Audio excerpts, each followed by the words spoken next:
Hi மக்களே, happy 2026. எல்லாருக்கும் இனிய ஆங்கில புத்தாண்டு நல்வாழ்த்துக்கள். ஆமாம் மக்களே, எல்லாத்துக்கும் இனிய ஆங்கில புத்தாண்டு நல்வாழ்த்துக்கள். இந்த வருஷம் நீங்கள் நினச்சது எல்லாமே நடக்கணும், கடவுள்கிட்ட வேண்டிக்கிறேன். எல்லாரும் சந்தோஷமாக புத்தாண்டை கொண்டாடுங்க. ஹாப்பி நியூ இயர் மக்களே. கண்ணை மூடி கண்ணை திறக்கிறதுக்குள்ள ஒரு வருஷம் ஓடிட்டு பார்த்தீங்களா, நாம் இன்னும் அப்படியே இருக்கோம். ஒரு மாற்றமும் இல்லை, வருஷம் மட்டும்தான் மாறி இருக்கு. எங்க கண்ணை மூடி கண்ணை திற பார்ப்போம். இந்த வருஷம் குடுன்னு ஓடிடுதா பார்ப்போம். இன்னைக்கு 4 முடி சூப்பராக சொன்னீங்க. இப்படியே தான், இவன் மட்டும் இல்லை, ஊருக்குள்ளே முக்கால்வாசி பேர் இப்படியே தான் கண்ணை மூடி கண்ணை திறக்கிறதுக்குள்ளே ஓடிட்டு அப்படின்னு சொல்லிக்கிட்டு சுற்றிக்கிட்டு இருக்க வேண்டியது. இவளுங்க வேற வருஷத்துல நாளே ஆரம்பிச்சுக்கிட்டு வாழுங்க. ஒரு பேச்சுக்காண்டி சொன்னா போதும். அட சும்மா இருங்கம்மா, காலங்காத்தால புது வருஷத்தன்னைக்கு ஆரம்பிக்காதீங்க. சரி விடுங்க, அவளை அப்புறமா பார்த்துக்கலாம். இன்னைக்கு நியூ இயரு, எல்லார் வீட்லையும் என்ன ஸ்பெஷலாக பிரியாணியா இனிப்பு எதனா செய்ய போறீங்களா? ஏன் மற்றவங்களை கேட்குறீங்களே, உங்கள் வீட்டில் என்ன ஸ்பெஷல் இன்னைக்கு? எதனா ஸ்பெஷலாக செஞ்சு கூப்பிடுங்க, நாங்களாம் வாரோம்.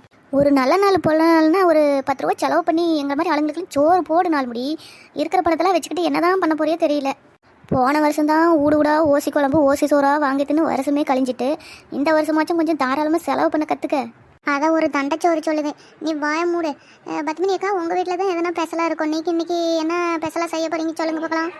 எங்கள் வீட்டில் நைட்டு 12 மணிக்கா பாயாச்சும் செய்யமா, ரவை கேட்க செய்யமா, நியூ இயருக்கு கட் பண்ணணும் அப்படின்னு கேட்டாங்க அந்த பிள்ளைங்க. லீவு தாம்மா, ப்ளீச்சுமான்னுக்கிட்டு. நம்மளெல்லாம் ராவில் தூக்கம் கட்டுக்கிட்டு ஆகாதம்மா, காலையில் பார்க்கலான்னு சொல்லிட்டேன். பாயாச்சும் செஞ்சு சிக்கன் பிரியாணியோ இல்லை மட்டன் பிரியாணியோ தான் செய்யணும். எல்லாம் லீவில் தாங்கிறாங்க. இப்போ கண்ணை முழிச்சதும் ஆரம்பிச்சுக்கிடுவாளுங்க. அம்மா பாயாச்சம் செய்யி, புது வருஷத்தில் ஸ்வீட்டு தின்னா தான் அந்த வருஷம் ஃபுல்லாக இனிப்பாக இருக்கும். அப்புறம் பிரியாணி செய்ய, அப்போ தான் வருஷம் பூரா பிரியாணி திங்க முடியும்னு ஆரம்பிச்சுக்கிடுவாளுங்க.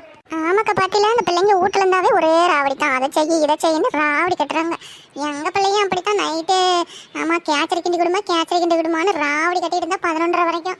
அதெல்லாம் முடியாதுன்னு சொல்லி மிரட்டி தூங்க வச்சுட்டேன். காலையில் தான் கேச்சரி கிண்டி எதனா பிரியாணிலாம் இல்லை, சும்மா பருப்பு குழம்பு ஏதோ ஒன்று வைக்க வேண்டியதான்.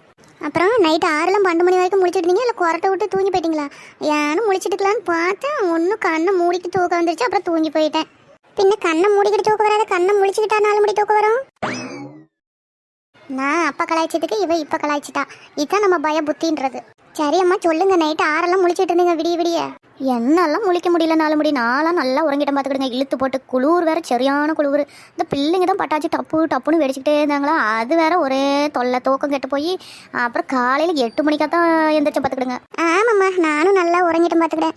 அவங்க அந்த பசங்க தான் பக்கத்தில் செலிப்ரேஷன் பண்ணுறேன்னு என்னென்னமோ பண்ணிக்கிட்டு சத்தம் போட்டுக்கிட்டு எல்லாம் கேட்க வெட்டுறேன் அதை வெட்டுறேன்னு ரேடியோ வச்சுக்கிட்டு இருந்தானுங்க. அப்புறம் 12 மணிக்கா என்னமோ கத்திட்டு வேற கிடந்தானுங்க. அப்புறம் கேட்க வெட்டியிருப்பானுங்களாட்டுங்குது. என்னமோ சத்தம் கேட்குறேன்னு போய் எட்டி பார்த்துட்டு அப்புறம் ரொம்ப குளிர் எடுத்துக்கிச்சு ஒடியாந்து படுத்துக்கிட்டேன். அப்புறம் 5 மணிக்காக தான் எந்திரிச்சு வாச தெளிச்சு கோலம் போட்டு இம்புட்டு நேரம் ஆகிப்போச்சு பார்த்துக்க. நம்மளெல்லாம் கண்ணு முடிச்சு உறக்கம்லாம் கட்டுப்படுத்த முடியலம்மா, வயசாகுது இல்லை. எங்கள் பிள்ளைங்களும் எங்கள் வீட்லேயும் முடிச்சுக்கிட்டு ஏதோ டிவி பார்த்துக்கிட்டு ஹாப்பி நியூ இயர்னு சொல்லிக்கிட்டு இருந்தாங்க. நானும் வாங்கிட்டேன். அதான் நம்மளுக்கு உறக்கம் தான் முக்கியம். சரி நம்ம எல்லா உறவுகளுக்கும் ஒரு வாட்டி ஹாப்பி நியூ இயர் சொல்லிடுவோம் சேர்ந்து. Happy new year.